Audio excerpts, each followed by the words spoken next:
I was already familiar with the Gospel of John, but seeing the depth of its articulation from some of the patristic fathers really kind of opened my eyes that, wow, Christianity really isn't this backward thing. Then became an Orthodox catechumen and really been going deeper and deeper into my Orthodox faith and really haven't turned since. In times of adversity but thee, O Lord of hosts, have mercy on us. I guess I kind of want to pose it to you. What got you to Orthodox Christianity, and where were you before that? I was very much into the New Age, you could say, spiritual but not religious, dabbling in the occult, ritualistic magic, that type of thing. So it's very much in the, you could say, the spiritual but not religious camp. And what got me into Orthodoxy is actually a pretty interesting, unlikely event. And I was in my PhD program, and I was certainly a non-Christian, non-believer.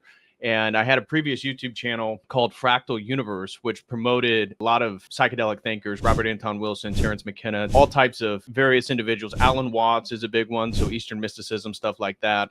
And I was doing coursework, and I did research on my first semester on this book right here. It's called The Psychedelic Gospels, and it just had come out like 6 months previous.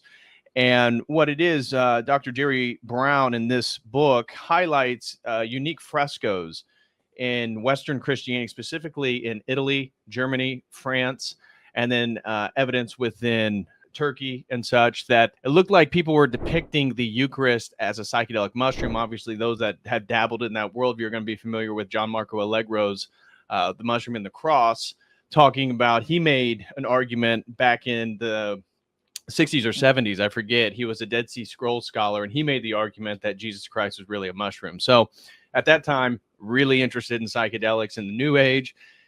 And what I wanted to do then was look into this and come to, do a sort of research paper on it. And by the end of my research, I came to the conclusion, a little bit different from the author, that this was actually arose in Western Europe due to a Gnostic revival of Catharism, also referred to as the Albigensians, and that where they were in Western Europe was also the place where these frescoes emerged. And there wasn't tons of them, so you have to look for them. Like Plaincourt, France, was a little chapel that was constructed by the Knights Hospitallers. And I was convinced that these Gnostic heresies, which at the time I was very much interested in Gnosticism and kind of promoted a sort of Gnostic Christian worldview.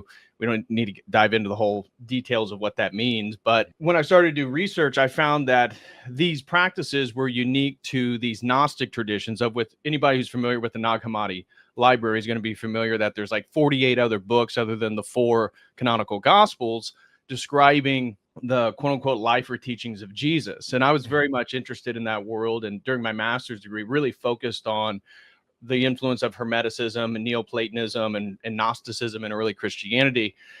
And I decided that based on a book by R. Gordon Wasson, it's called Mushrooms, Russia, and History, I believe. It's some type of variation of those 3 words, but it was written with his wife, Valentina Pavlovna, who is also Russian. And in it, they describe how all these words are used in Slavic languages to describe all types of various mushrooms, and that within English particularly, we only have 3 words: mushrooms, toadstool, and fungus. And he argued how Slavic languages are mushroom philic, whereas some of the Western nations are mushroom phobic. And I thought, oh my gosh, if I want to dive deeper into frescoes or iconographic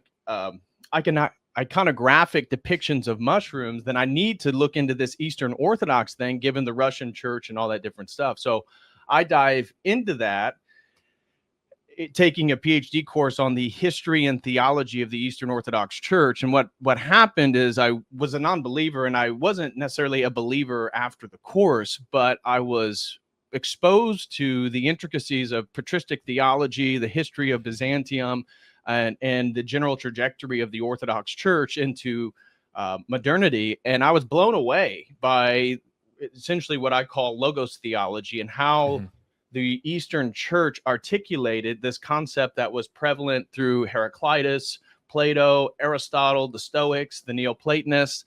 But then I was already familiar with the Gospel of John, but seeing the depth of its articulation from some of the patristic fathers really kind of opened my eyes that, wow, Christianity really isn't this backward thing. You know, I think for a lot of people, when you leave Christianity, it's very easy to have a sort of snobby disposition towards Christians because they don't know, you know, this or that. Most of them don't know anything about the Nag Hammadi. They don't know about all these other traditions. They don't know about history.